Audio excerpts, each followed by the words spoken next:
পূর্বপুরুষ থেকে চলে আসা এইরকম আরব জাতিকে নবী করিম সাল্লাল্লাহু আলাইহি ওয়াসাল্লাম আল্লাহ রাব্বুল আলামিনের ওহীর ভিত্তিতে আরব জাতি নয় গোটা বিশ্বকে একত্রিত করেছিলেন।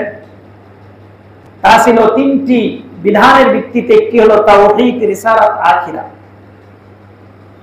সুতরাং সেই একই আলোকে সাহাবায়ে কেরাম, খোলাফায়ে রাশিদিন তারাও মুসলিম সমাজকে একত্রিত করে রেখেছিলেন।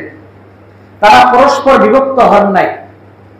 চিন্তা চেতনার মধ্যে কারো মতপার্থক্য থাকলেও কিন্তু তখন তারা যখন জীবন যাপন করতেন তখন তারা দলবদ্ধ একত্রিত হয়ে তারা পরামর্শ ভিত্তিক তারা জীবন যাপন করতেন। ফলে তাদের জীবনটা ছিল সুখময়, তাদের জীবনে ভুল কম হতো, তাদের জীবনে হতাশাগ্রস্ত ছিল না, সিদ্ধান্তহীনতায় ভুগত না।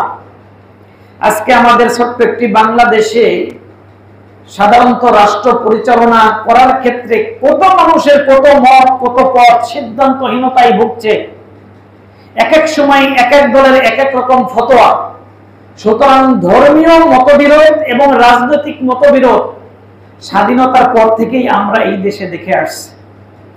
কিন্তু ইসলাম বলে এই ধরনের মতবিরোধ থাকা ঠিক নয়। মানুষ যেহেতু সামাজিক জীব, সমাজবদ্ধ হয়ে জীবন যাপন করাই তাদের লক্ষ্য এবং উদ্দেশ্য, সেই ক্ষেত্রে একতাবদ্ধ হয়ে কিভাবে সমাজে আমরা টিকে থাকতে পারি, আল্লাহ সুবহানাহু ওয়া তাআলা পবিত্র কোরআন এবং নবী সাল্লাল্লাহু আলাইহি সাল্লামের হাদিস থেকে এটাই প্রমাণিত। আসুন মহান পবিত্র আল কোরআনে এই ব্যাপারে কি বলেছে। সূরা আল ইমরানের 103 নম্বর আয়াতে পরিষ্কার করে আল্লাহ রাব্বুল আলামিন বলেছেন, তোমরা একতাবদ্ধ হয়ে জীবন যাপন করবে। আল্লাহ রাব্বুল আলামিন বলেন, ওয়া'তাসিমু বিহাবলিল্লাহি জামিআন ওয়া লা তাফাররাকু।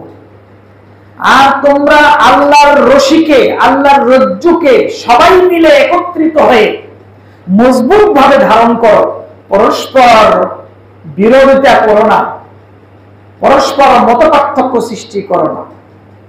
আল্লাহর রজ্জু মানে দ্বীন, ইসলাম, কোরআন, এগুলো আল্লাহর রজ্জু। তার মানে হলো কোরআন এবং সহিহ হাদিসকে তোমরা একত্রিত হয়ে ধারণ করো, ইসলামকে তোমরা একত্রিত হয়ে ধারণ করো, দ্বীন তথা জীবন ব্যবস্থাকে একত্রিত হয়ে ধারণ করো। একত্রিত হয়ে হওয়ার কথা আল্লাহ রাব্বুল আলামিন আদেশ করেছেন, ওয়া'তাসিমু বিহাবলিল্লাহি জামিআন ওয়া লা তাফাররাকু। সাবধান, পরস্পর বিচ্ছিন্ন হইও না। ওয়াযকুরু নি'মাতাল্লাহি